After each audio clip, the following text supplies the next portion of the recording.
much else. Get our favorite plays on the totals, sides, props, exotics, and futures to jump on now. So let's get it started with Jason and Ben. Let's get it started with Jason and Ben. Let's get it started with Jason and Ben. Something custom chemicals about the concept failing on. Let's get it started with Jason and Ben. Let's get it started with Jason and Hey there. Welcome to Wanna Bet. Wanna Bet? Of course you want to bet. We want to bet. I want to bet. Ben wants to bet. Ryan Horvat of BetMGM Network wants to bet. And we thank you guys as always for tuning in. Sorry, a little bit late. Things are a little bit of a scramble today. Car repair issues. Where 45 minutes turns into 4 hours. But enough of that. I could have handicapped that going in, and I should have handicapped that better going in, and maybe I would have prepared. But look, we got a lot to get to today. We're going to already start looking into what may be the final game of the NBA season. We're going to have some bets on the NHL games tonight. I'm not sure if Beltway Ben's got a WNBA game or not to bet. He very well might. We'll be on MLB. And we're going to have some smart discussion of some NFL futures as well. Ben, before we welcome formerly Ryan in, though, could you let the people know how we destroyed that NBA game last night? So, yeah, you can see what we did yesterday, the heater that Ben's on right now, my record on this show for the year.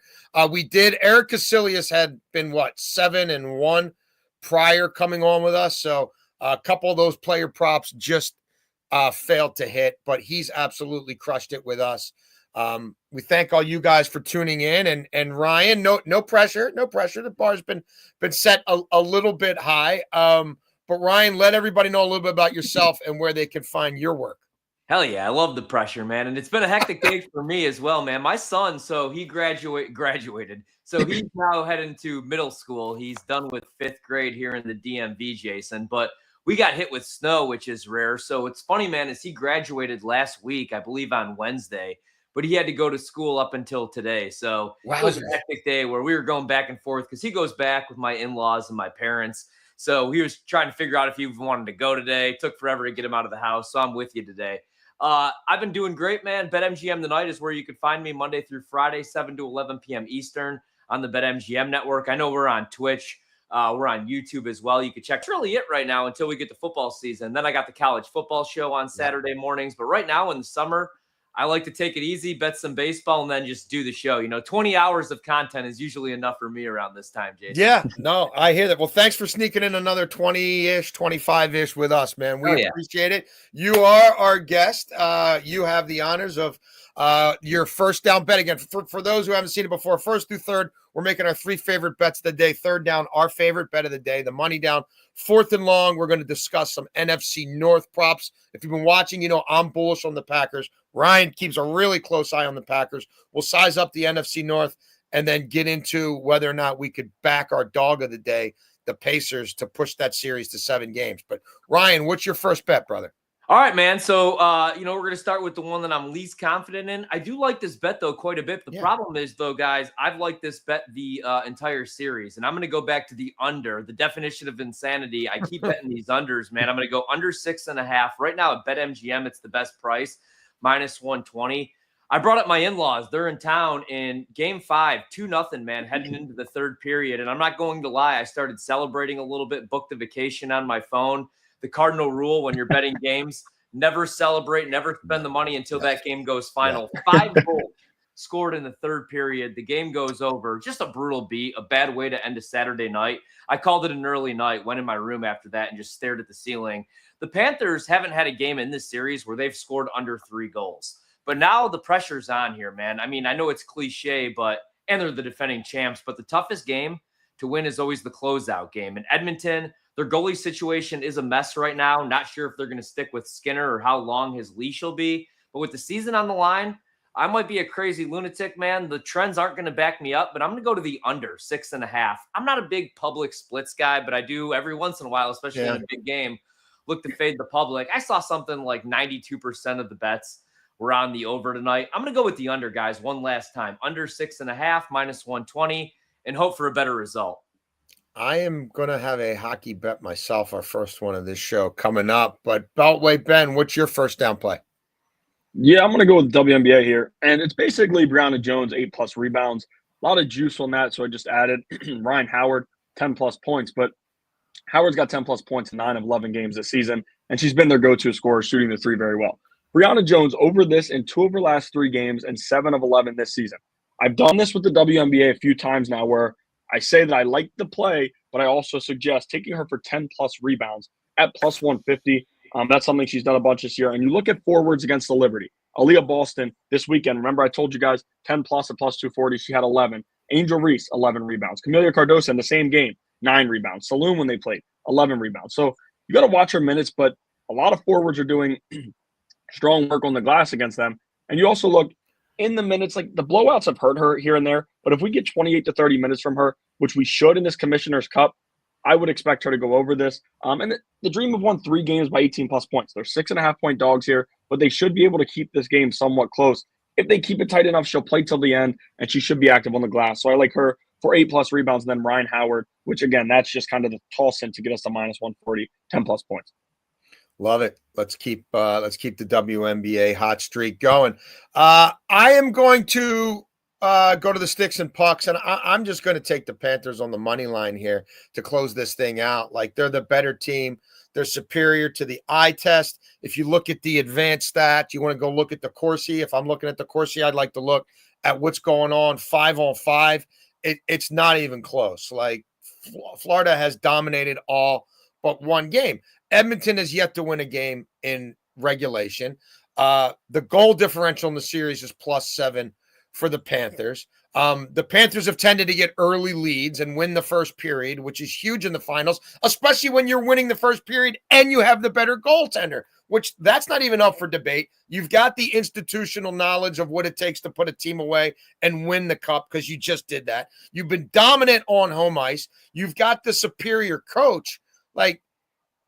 And they're also the more physical team. And then just look individually. There's 5 guys in this series, right, who are above a +3. They're all on the Panthers. So I think they close it out tonight and win this thing and celebrate on the home ice. All right, second down, Beltway Ben. Before I get to that, I messed up. Here, I'll give you this one. Yeah. What are you guys doing? Putting on the foil every game. Yeah, you want some? No. Doesn't get any better than the Hanson brothers, and hopefully the Panthers can take care of business tonight and knock out the Edmonton Oilers. All right, Beltway Ben, second down. I'm sorry, I'm a little frazzled from the whole car dealership snafu. No, that's my bad. I should have played it right you're before Ryan gave out his NHL play. I did think about it, and I said, oh, we had to play our NHL audio there. Good. But I will be going to the MLB here for second down. I like Gunnar Henderson over 2.5 hits, runs, and RBIs. +105, and it's rare that I take 2.5. I usually like going 1, but Gunner's minus 170 for that. He's 7 for 15 against Littell with 2 home runs. Gunner against right-handed pitching, 319, 390, 534 slash line. And we're finally starting to see him get out of what was a somewhat slump for him, but it's not all on him. Last 7 games, 10 for 26, but he has just 4 runs scored and 3 RBIs. We want to see a little bit more run production. Again, it's not all on him.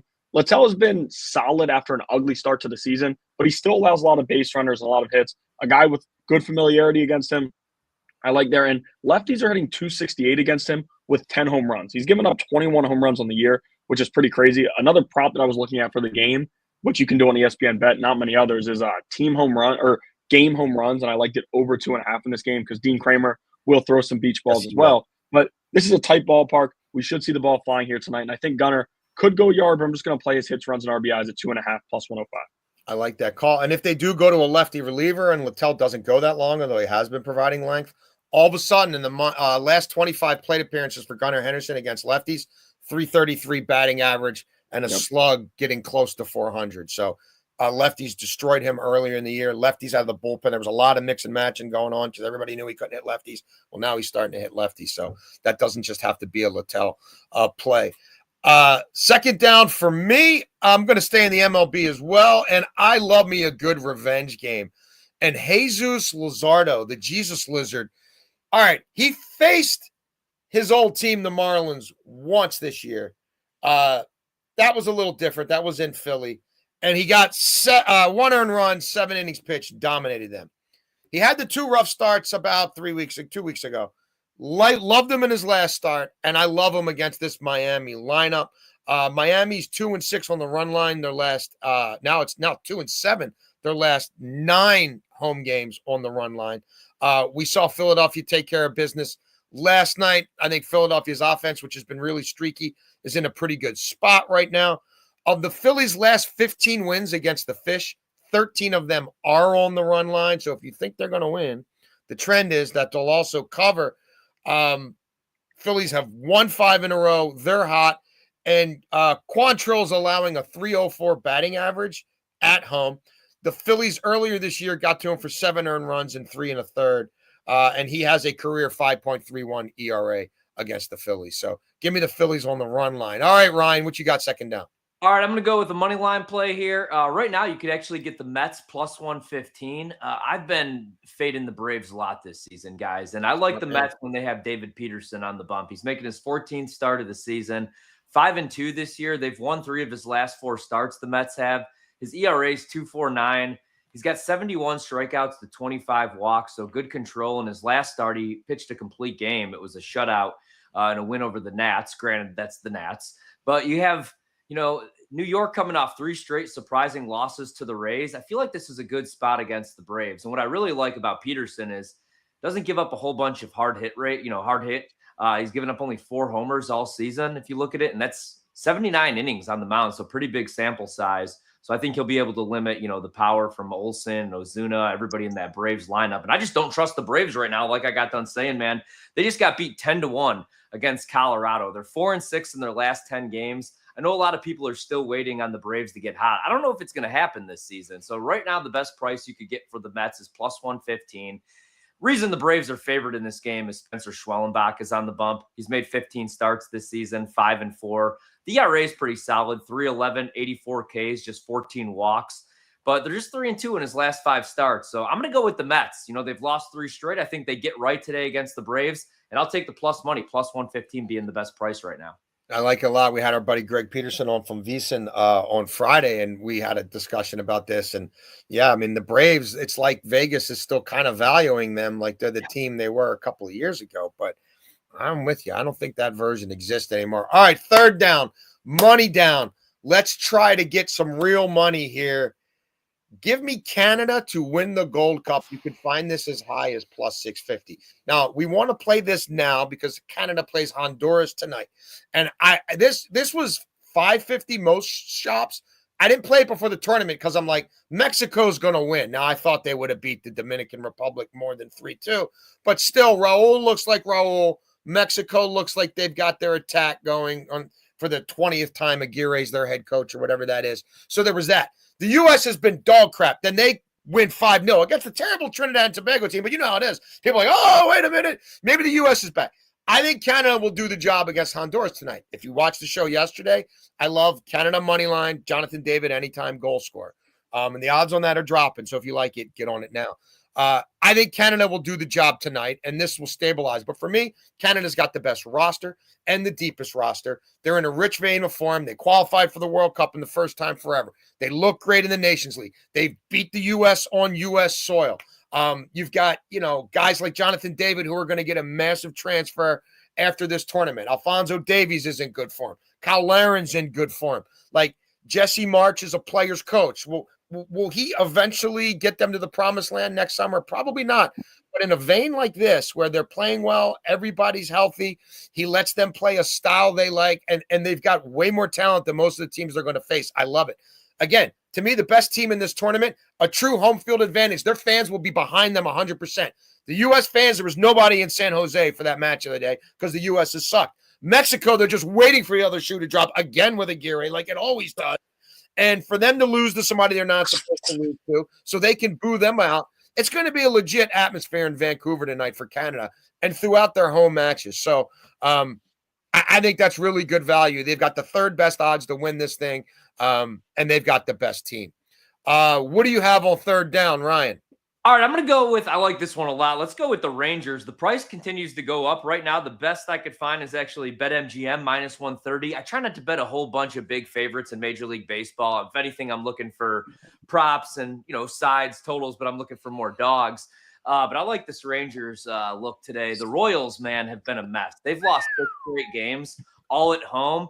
Maybe they just need to hit the road and go out to Texas, but I don't know, man. The Rangers, meanwhile, have won 4 straight, 7 of their last 8 games. They're back to 500.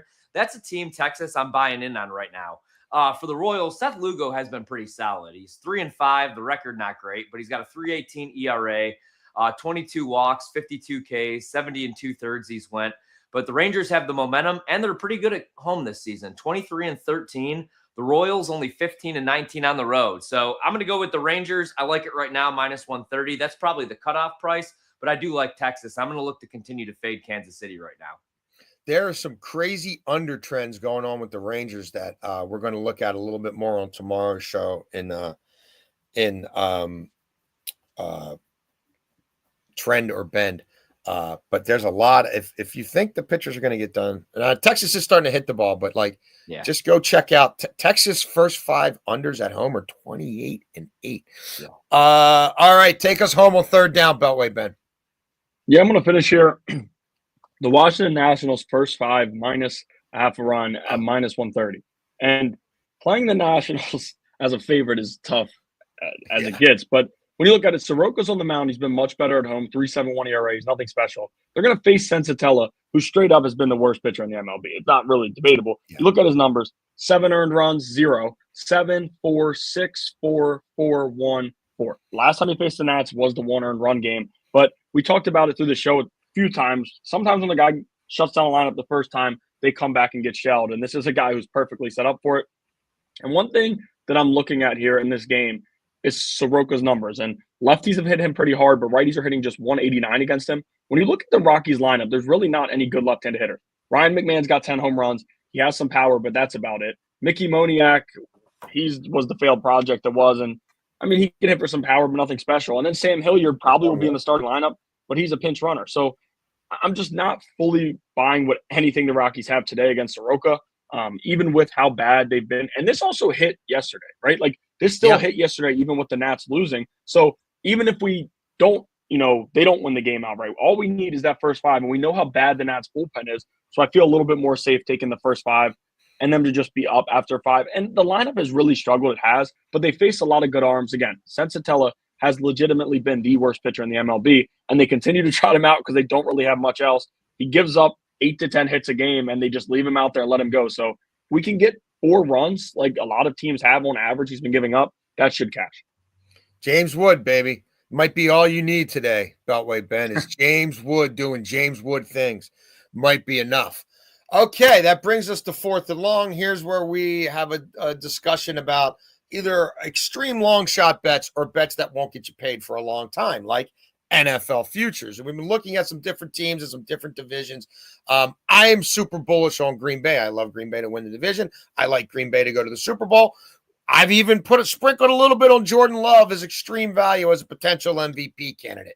Ryan, I know you have a love affair with the pack, but you're also fairly cynical and you call it like you see it and don't let your fan allegiances affect how you bet. So what are your thoughts on potential payouts in the NFC North? Have you jumped on any of these? Do you think there's value on the pack? I have, man. And last year, I really liked Detroit like everybody else did. And I wasn't really sold on Green Bay. I needed to see the defense, right? Replacing Joe Barry, I thought last year was a great move. But I still worry about the personnel a little bit. And right now, my only concern with Green Bay is that secondary. They say goodbye to Jair Alexander. That was a weird saga that went on for 2 months where it looked like he was going to stay. They obviously couldn't find a trade partner or get the package that they thought they would get in return. So they move on. But I still feel pretty good, man, and especially about the offensive side of the ball. Jordan Love was never healthy last year. I like what they've done with the offensive line. They're going to move Elton Jenkins around a little bit. But I like the weapons. For the first time in forever, they go out in the first round and they draft a wide receiver. I didn't think Matthew Golden would fall to them. I figured Dallas would probably take him. But now, you can't rely on Christian Watson to stay healthy. Good chance if we do see him, it's not till week 14, week 15, maybe. It is nice to see him out there working out, but we're not going to see him anytime soon. Romeo Doubs is still a solid possession receiver, but he's not a number one. Jaden Reed, they have to get him more involved in the offense. I'm sold on the run game with Josh Jacobs. I know he's going to be 28 years old, but man, he's coming off another ridiculous season. So I feel really good about Green Bay winning that division this year. And I like the Jordan Love MVP price. Anything, 25-1. I played him and I played Brock Purdy. Same value, same price, 25-1. I like the numbers on both of those guys. I'm a little down on Detroit. Goff has to play more outdoor games. You lose both coordinators. I mean, losing and the center. And losing Ragnow is huge, man. Last year, outside of Philadelphia, I thought they had the best offensive line in the NFC. Now, I'm not saying it's a question mark, but it's not the strength that it was last season. And then I really worry, guys, about the defensive side of the ball. Last year, they couldn't get any pressure on the quarterback, and that was with Aiden Hutchinson on the field. He led the league in pressures, was going to win most likely Defensive Player of the Year, breaks his leg, and then that defense just fell off a cliff. What worries me about them, last year you win 15 games, you have home field advantage, Goff doesn't have to go outdoors, and you couldn't beat a rookie quarterback at the crib. So I'm out on Detroit, man. We're going to find out just how good Dan Campbell is. The schedule gets tougher. Yes. I'm not saying they're going to fall off a cliff and win 5-6 games, but I did go under 10.5 wins on Detroit. I like Green Bay. And then the sleeper team for me, last year it was Minnesota. I think this year they're like I can't trust JJ McCarthy. He's essentially, he's a rookie. Like, this is a redshirt rookie quarterback, man, right? Like, I have too much respect for Kevin O'Connell to bet the under, and I like that defense, and I love Justin Jefferson and the skill position players. Even though Aaron Jones is 31, 32 years old, he's not going to skip a beat, I don't think, this year. But Chicago scares me a little bit, man. I am a believer in Ben Johnson. What really impressed me about the Bears, last year was a mess, I know, but also let's remember how they started. They had that big win against They beat Jacksonville, though, in London, and Caleb looked really good. 4 touchdown passes. Then what happened was they play the Commanders. They lose in heartbreaking fashion on that fluky Hail Mary play. And the Commanders go on that huge winning streak, go to the playoffs. Meanwhile, the Bears fall apart. 5 straight games, they give up 30 points or more. They fire their head coach, Matt Eberflus. But what I did like was that win over Green Bay. Even though it was meaningless, it kind of reminded me of Detroit the year before. They won the division, week 17, where they were already mathematically eliminated from the playoffs. Green Bay had a shot to get in. It was Aaron Rodgers' last game at Lambeau Field, and they beat him. I feel like a win like that builds culture. Caleb had that game-winning drive, and a lot of people are ready to write off Caleb. He was excellent, especially in the red zone. What was it, like 15 touchdowns, no interceptions? The QBR was 98.2. So I'm a believer in Caleb Williams with Ben Johnson. I think the defense will be fine. So I think the Bears go over their win total, but I like Green Bay to win the division, especially anything better than a 2-1 price, man. As long as Jordan Love stays healthy, I think people forget how good Matt LaFleur is. Yeah, I'm with you on the Packers. I'm pretty bullish on them. I think they can make a run to the Super Bowl this year, but don't sleep on the Bears, man. I know they're trendy, but I think they could win 10 games this year. Interesting. I still think if you look around, you can find the Pack at like close to 3-1 to win the division. That's where I am. Beltway Ben, anything that lights your fire in the NFC North? Not really. I mean, I've been as big on the Packers as you have. Big Jordan Love guy, huge fan of him. And I think things are going well for them. And again, like Detroit replacing both coaches is going to be a pretty big thing. And Ryan just touched on it. If they couldn't do it last year, when is it going to get done? Yeah. Like last year was very telling to me. Minnesota, of course, is going to fall off, and they did down the stretch, honestly. So there's nothing that really jumps out other than the Packers, which I really like in that division. Yeah, I'm with you guys. I may put like $50 on division order and play it 2 different ways, like Green Bay, Detroit, Chicago, Minnesota, and then Green Bay, Detroit, Minnesota, Chicago. That's sort of where I am on the division. So sometimes I do that. Now, of course, that means nothing because neither one may hit, but that's how I'm sizing it up for whatever that's worth. All right, cool. Overtime. Well, first, yes. does it, Ryan? You have a playoff play that you like. Yeah. You do have a parlay you like. Not a parlay, a future you like. Yeah. Good And really point, quick, just to piggyback, the one thing that I could like, the selling point for me on Chicago with Ben Johnson is if you go back, man, remember Sean McVay was done with Goff. Goff was benched Yeah. for a man named John Wolford, we have to remember. And like now Goff's went 3 straight seasons going over 4,000 yards. I'm not saying it's all Ben Johnson and his system, but Ben Johnson went and saw what Goff could do and what he can't do, right? Yes. So it was more under center, more play action. I think that's what we're going to see with Caleb Williams. More bootleg, more rollouts, but a lot more him under center. That's the knock on Caleb. He holds on to the ball too long, takes too many sacks. I think with Ben Johnson, man, I think he'll fix that. But my playoff play, I'm going to leave the NFC North and I'm going to go out west. Not like this isn't a hot take. I think San Francisco's back next year if they could stay healthy, guys. I mean, big year for Shanny and for John Lynch all of a sudden. Everybody loves the Rams. I'm there too. What worries me is Devontae Adams is 32. Matthew Stafford isn't getting any younger, man. You know, like it's kind of like the Jets a couple of years ago. I worry a little bit about their age. Too much respect for McVay to fade them, but I'm buying in on the Cardinals. So I loved a couple of years ago the Jonathan Gannon hire. Defensive coordinator for the Eagles when they made that run to the Super Bowl. I thought he was going to fix that defense. The problem is they just haven't had the horses. I'm not saying he's on the hot seat, but they have to make the playoffs this year. So they go out and they spend money. They sign Josh Sweat, 4 years, $76 million, edge rusher, Davis Gaither, another linebacker. But what I really like, guys, is what they did in the draft. You had Walter Nolan out of Ole Miss at pick 16.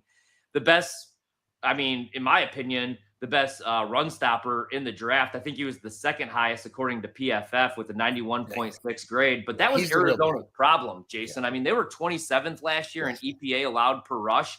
I also thought they got a steal in the second round, pick 47 with Will Johnson. I know people are worried about the injury, but I think they're worried more long-term rather than short-term.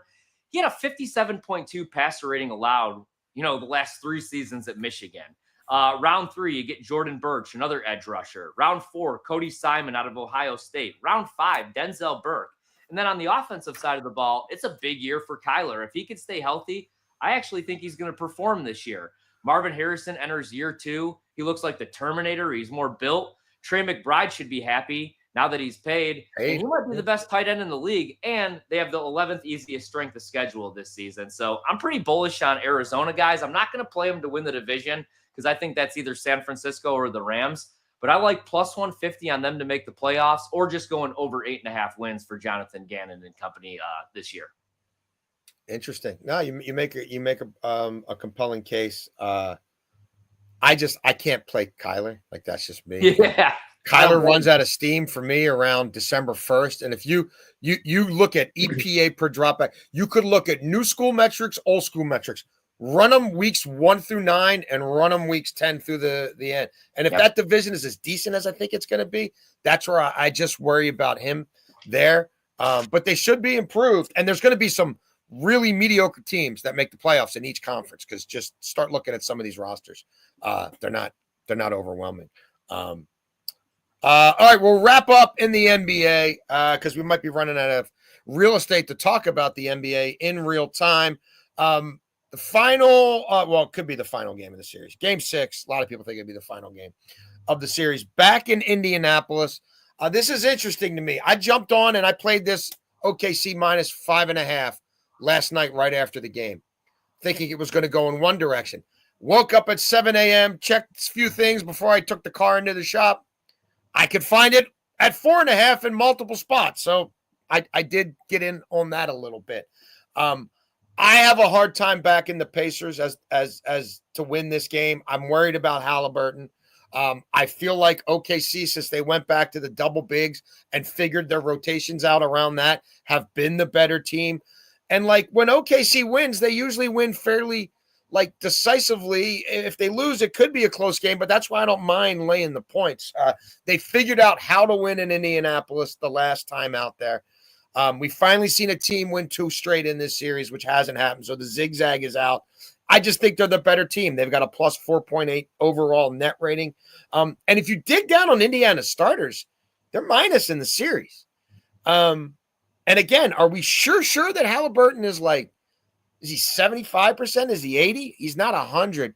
So as someone who liked Indiana a lot of these previous series, and And that's not near the value you could have got for them earlier in the series to win a basketball game. I can't get there. I am doing a standard meatball. I've got a 1-unit play. As I told you, I jumped on it 5.5, but for the sake of this show, because you can't get it 4.5 now, I'm on OKC minus 4.5. Ryan, can you endorse the Indiana Pacers to force the 7th game? So I planned on, I'm not going to lie, guys, full disclosure, I was going to bet the Pacers money line. I thought that we were going 7 here. I know the most likely outcome, the most public bet thing, according to John Ewing, that does data and PR for BetMGM, was OKC in 6. I thought maybe Indiana could steal one because this team has just been so scrappy. I mean, they've shot 50% from the field, 40% from 3. They're never out of games, very well coached. It's hard because you never know what the rotations are going to look like. You know, one night Ben Shepherd's getting run in the 4th quarter. You're like, oh, man, I almost forgot he's on this team. Yeah. One night Obi Toppin could give you 18 off the bench, Benedict Mathurin. But I think really where this series turned for me was game 4, because I think we were all going to be in complete shock if Indiana actually took a 3-2 series lead or takes the lead, in that series. Yeah. But instead they get outscored in the 4th quarter, 31-17.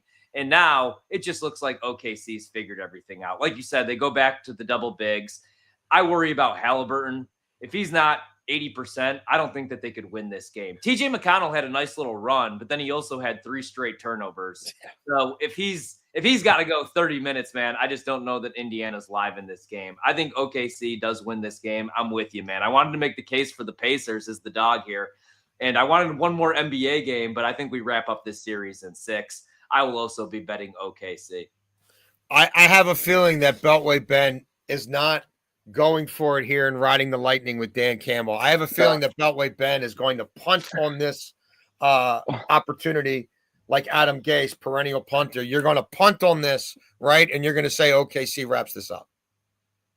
Listen, you never go against the grain. And anybody who's watched this show has heard me say that the Pacers are not serious every single game in this series. You've been wrong a lot.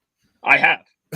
And that's why I haven't got to use Jason's dog much. Oh, wow. Copper, you're sprinkling.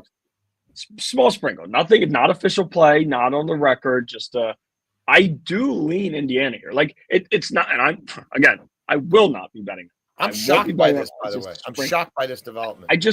That run that they had to cut the lead to 2, it worried me about OKC a little bit. And they're down 12 in the 3rd quarter. We're at live and everybody's in there like kind of talking. I'm like, this is exactly where Indiana wants to be. They love this. It's not a number stat. It's nothing like that. When they are down and teams kind of take their foot off of the gas, Indiana pounces and goes after, and they have guys off the bench that play good basketball and can give them little runs. But we've seen OKC's defense struggle a little bit on the road a little bit more, right? Their defensive rating jumps up to 113.5 on the road compared to 101, whatever, at home. So I just think that they have a shot, and you're going to give me them at plus money at home. Again, sprinkle, not on the record. I don't like coming into this. I did not see them going this far. To be completely honest, we got you, Ben. Papa says we got you, Ben. It's cool. Right? It's not an official play. It's a small, and I think that's probably the second time I've got to use Jason's awesome dogs. I just am not a big. I haven't been big with the plays that we've had on dogs, but like they've proved me wrong so many times. Hey. I just think at home they could get it done. Again, crazier things have happened. Yeah, OKC and Halliburton's thing is like massive for this series. It changes everything. He's out there. He's not 100%. He hasn't played well, whether he's hurt or not. But you talked about the double big lineup. Jason, how many times did we come on the show and the first thing I said was they need to be doing it? Like it was regular. Like I don't know why they're not doing it. And Daigneault was going with his ways. Daigneault's an amazing coach. We've seen good adjustments, but the Hartenstein thing didn't really make much sense to me. And then he finally goes back to it and things are working. So if the Thunder wrap things up, I would say I'm right for the whole series. But again, I'm expecting 7. It's like a 52% for me. Like I slightly think we see 7. All right. I like it. Ryan, let everybody know again where they can find you on social, on BetMGM Network, everywhere. Yeah, at Ryan Horvat, RYAN HORVAT. I'm on all the social accounts there. And then BetMGM tonight, Monday through Friday, 7 to 11 p.m. Eastern. Once the football season starts up, we're on 8 to 9 before the games on Saturday mornings. And who knows what else I'll be doing come football season. But yeah, every single night, Monday through Friday, BetMGM tonight on the BetMGM network. Sweet. We appreciate you joining us, and thank you for your patience as I dealt with car maintenance lunacy. Ben and I will be back tomorrow, maybe with a guest, maybe not, but we will have plays on I got more NBA plays. We'll have plays on MLB. I'm going to have more Gold Cup plays. So we appreciate you guys for tuning in. We will see you tomorrow on Wanna Bet.